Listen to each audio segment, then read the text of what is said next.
so, by a backhanded, upside-down argument, was predicted that there is in carbon a level at 7.82 million volts, and then experiments in the laboratory with carbon show indeed that there is.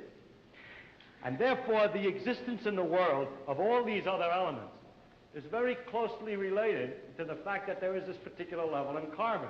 But the position of this particular level in carbon seems to us, after knowing the physical laws, to be a very complicated accident of 12 complicated particles interacting. So I wish to illustrate by this example that an understanding of the physical laws doesn't give you an understanding in a sense of understanding significance of the world in any way. The details of real experience are very far often from the fundamental laws.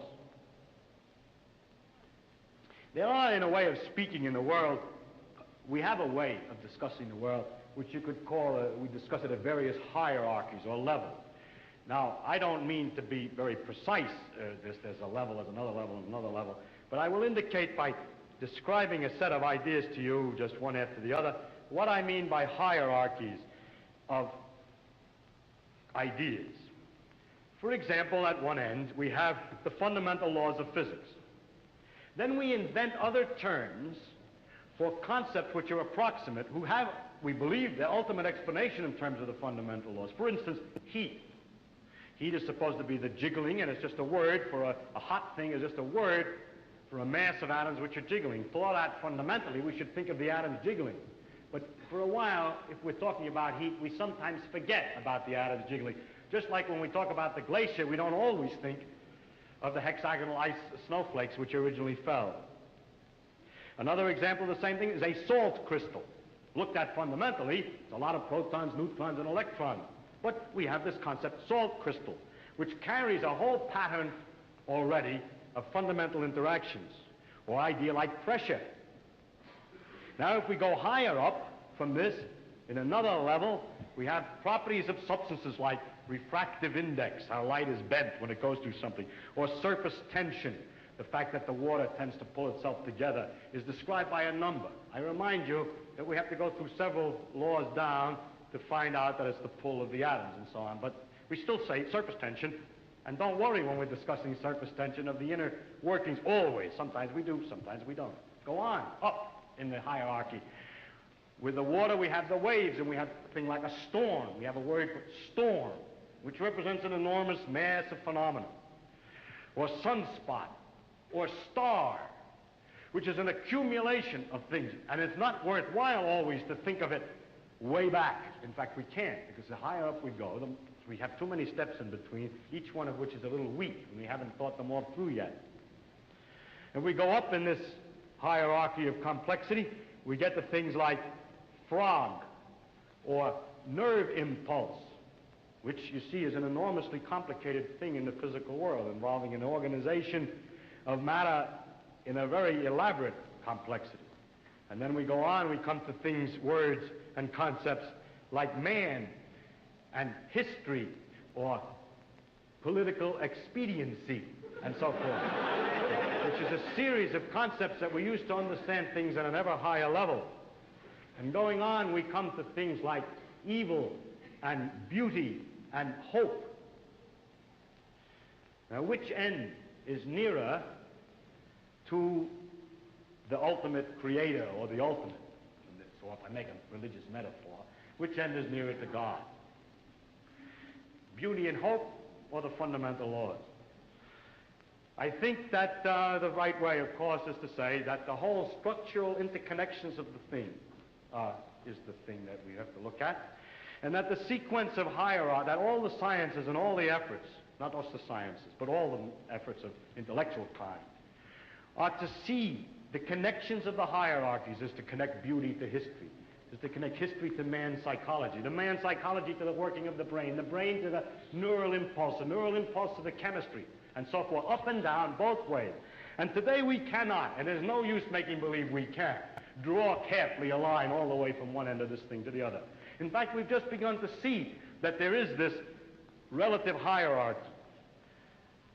And so I don't think either end is nearer to God's. And it's to stand at either end and to walk out off the end of the pier only Hoping out in that direction is the complete understanding is a mistake. And to stand with evil and beauty and hope, or to stand with the fundamental laws, hoping that way to get a deep understanding of the whole world with that aspect alone is a mistake. And it is not sensible either for the ones who specialize at one end and the ones who specialize at the other end to have such disregard for each other. They don't actually, but the people say they do. So. But that actually the great mass of workers in between, connecting one step to another, are improving all the time our understanding of the world, both from working at the ends and working in the middle. And in that way, we are gradually understanding this connection, this tremendous world of interconnecting hierarchies. If you expected science to give all the answers to the wonderful questions about what we are, where we're going, what the meaning of the universe is, and so on, then I think you could easily become disillusioned and then look for some mystic answer to these problems. How a scientist can take a mystic answer, I don't know, because the whole spirit is to understand. Well, never mind that. I don't understand that. But anyhow,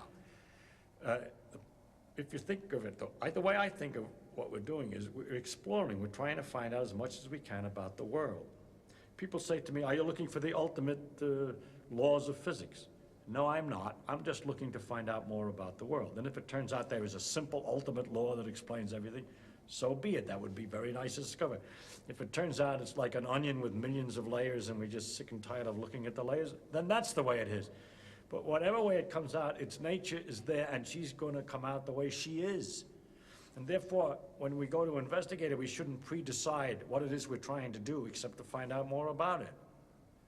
If you say, but your problem is, why do you find out more about it? If you thought that you were trying to find out more about it because you're going to get an answer to some deep philosophical question, you may be wrong. It may be that you can't get an answer to that particular question by finding out more about the character of nature. But I don't look at it. My interest in science is to simply find out about the world. And the more I find out, the better it is. I like to find out. There are very remarkable mysteries about the fact that we're able to do so many more things than apparently animals can do, and other questions like that. But those are mysteries I want to investigate without knowing the answer to them. And so altogether, I can't believe the special stories that have been made up about our relationship to the universe at large, because they seem to be too simple, too connected, too local, too provincial. The earth, he came to the earth. One of the aspects of God came to the earth, mind you. And look at what's out there. How can he, it isn't in proportion. Anyway, it's no use arguing. I can't argue it. I'm just trying to tell you why the scientific views that I have do have some effect on my beliefs. And also another thing has to do with the question of how do you find out if something's true? And if you have all these theories of the different religions, have all different theories about the thing, then you begin to wonder. Once you start doubting, just like you're supposed to doubt, you ask me, is the science true? We say, no, we don't know what's true. We're trying to find out. Everything is possibly wrong. Start out understanding religion by saying everything is possibly wrong. Let us see. As soon as you do that, you start sliding down an edge, which is hard to recover from.